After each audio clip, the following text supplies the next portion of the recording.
Sensex और Nifty ने आज फिर बनाया नया शिखर, लेकिन फिलहाल ऊपरी स्तरों पर हल्का कंसोलिडेशन। रिलायंस, आईटीसी, एचयूएल से बना दबाव। मिड कैप में लगातार छठे दिन तेजी। ये जो इन्वेस्टमेंट का जो प्रोसेस है वो जारी रहेगा। इंडिया के लिए जो समय अभी है 2021 का और उसके बाद का, मैं समझता हूं, मेरे पर्सनल समझ में बहुत ही अच्छा समय है। भारतीय बाजारों के लिए 2021 भी रहेगा बुलंद। आईआईएफएल के चेयरमैन निर्मल जैन ने कहा, बाजार में और बढ़ सकता है एफआईआईज का निवेश।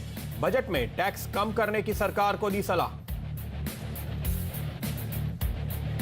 क्रूड में उबाल से ओएनजीसी, गेल, एचओईसी, सिलान एक्सप्लोरेशन में जोरदार तेजी। सऊदी अरब के प्रोडक्शन घटाने के ऐलान से ब्रेंट $53 के पार निकला। आज स्टॉक 2020 में एक्सप्लोरेशन और गैस शेयरों में निवेश की दी गई थी सलाह। ज्वेलरी शेयरों में अच्छी रौनक। Q3 में ज्वेलरी सेगमेंट में ग्रोथ लौटने से ऑल टाइम हाई पर पहुंचा टाइटन। डीलिंग रूम का सुपरस्टार टीबीजेड भी 6% से ज्यादा ऊपर। आवास पर सुझाए गए शेयरों में जोरदार कमाई। जैकपॉट, एनआरबी बेयरिंग और ब्रोकरेज का सुपरमैन मुकुंद इंट्राडे में करीब 10% तक ऊपर। स्टॉक 2020 में सुझाया गया सतलज टेक्सटाइल भी 6% ऊपर।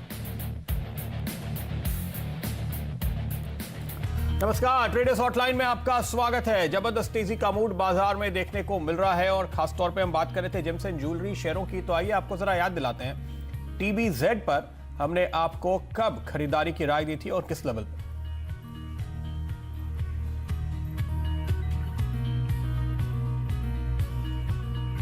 ओके, तो फिलहाल डायरेक्टर साहब ढूंढ रहे हैं वो, मैं आपको सिर्फ याद दिला दूं, आज 80 का लेवल आप देख रहे हैं। 50 रुपए पे आपको खरीदारी की राय हमने पिछले हफ्ते दी थी और लगातार वहां से तेजी देखने को मिली है।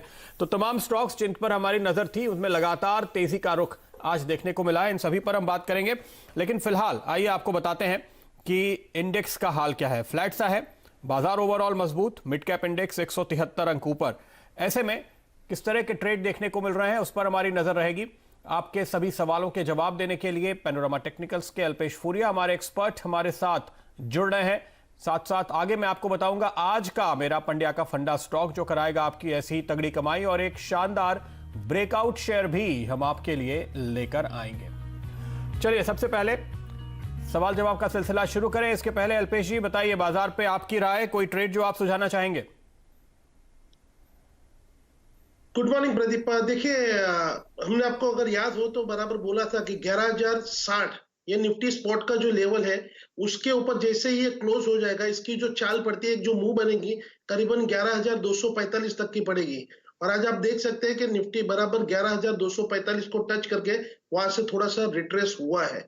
तो डॉट लेवल यहाँ पे अचीव हुए हैं। मैं अभी भी मानता हूं जब तक 11,060 या 11,000 मोटा मोटी पकड़ ले, सॉरी 14,060 14,000 का लेवल मोटा मोटी पकड़ ले, तो यहाँ पर मुझे लगता है कि ये ट्रेंड अभी भी बना रहेगा, एक थोड़ा सा साइडवेज चलता रहेगा। देखिए, जब तक इस तरह की बाजार में कोई रिवर्सल नहीं आता है, कोई बड़ा सा एक 300-400 पॉइंट की कट या क्लोजिंग लेवल पर हमको नहीं दिखती है, यहाँ पर मैं समझता हूँ इंट्राडे में कोई भी डीप आए इसमें शॉर्ट करने से बचना चाहिए, क्योंकि वहीं पे जो ट्रेडर्स है वो ट्रैप हो जाता है। उसके बाद में एक शार्प आपको कवरिंग देखने को मिलती है। तो एज ऑफ नाउ हमारा इंडाइसिस पे तो कोई कॉल नहीं है, लेकिन जहां तक ट्रेडिंग कॉल की मैं बात करूं तो एक स्टॉक जो मुझे ट्रेडिंग कॉल के हिसाब से जो पसंद आ रहा है वो इस लेवल पे है, वो है केयर रेटिंग का।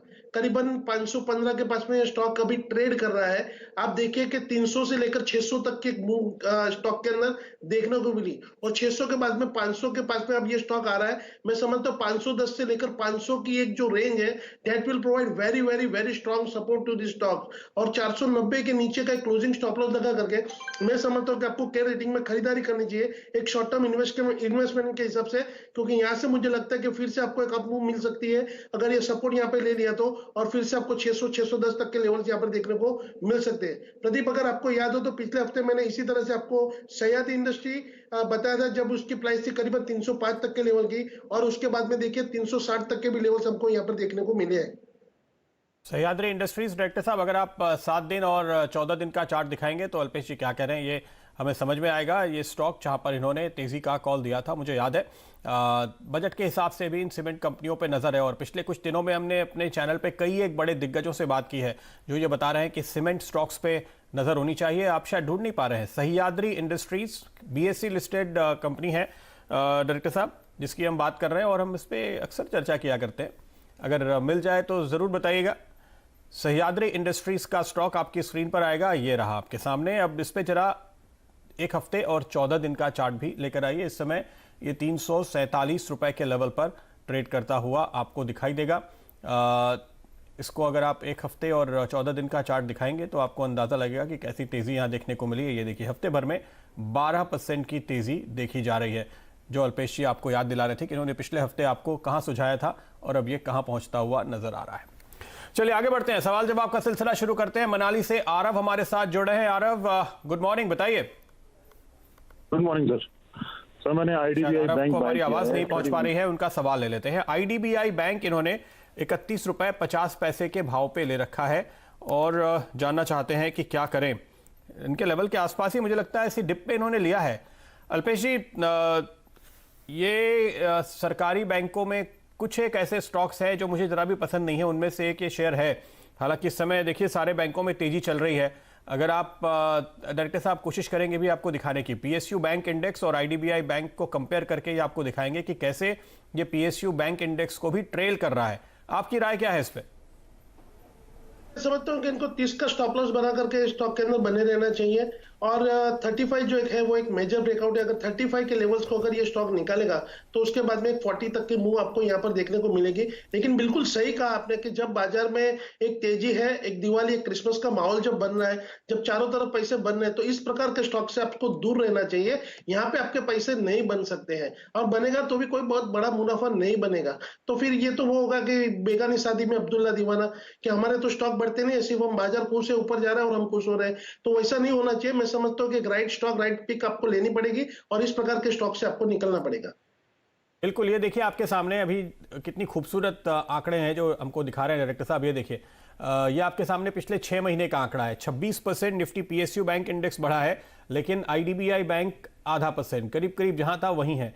3 महीने का आंकड़ा भी इन्होंने अभी आपको दिखाया, वहां भी आपने देखा पीएसयू बैंक इंडेक्स में तेजी, आईडीबीआई बैंक में नहीं। पिछले महीने भर का भी आंकड़ा इन्होंने दिखाया। हर जगह आप देखिए तो ऐसा अंडर परफॉर्मिंग स्टॉक है। ये नहीं चला इसलिए आप इसमें एंट्री लेने की सोच रहे हैं। आरव जी, मुझे लगता है कि कोई बेहतर बेट ढूंढिए। जो स्टॉक चलते हैं वही और ज्यादा अच्छी तरह से चलते हैं।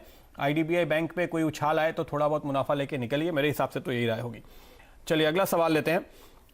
ट्विटर पे हमारे साथ हमारे दर्शक जुड़ रहे हैं और ये हैं अमित जी का सवाल है। इन्फोसिस, इन्होंने 1300 का कॉल लिया हुआ है 61 रुपए पे, जानना चाहते हैं कि क्या करें।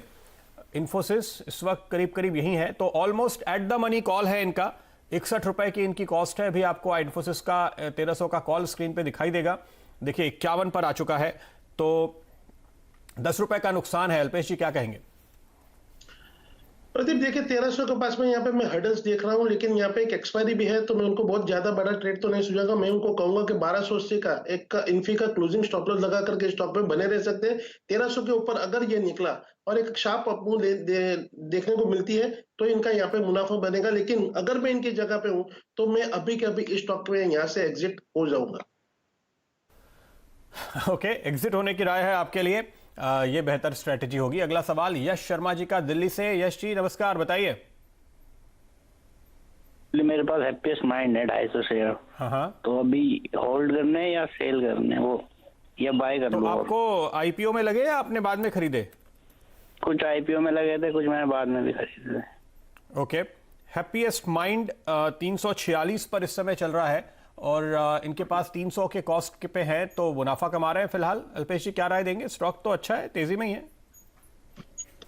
देखिए इसके बहुत ज्यादा डेटा तो है नहीं, तो बहुत ज्यादा कमेंट नहीं कर पाऊंगा।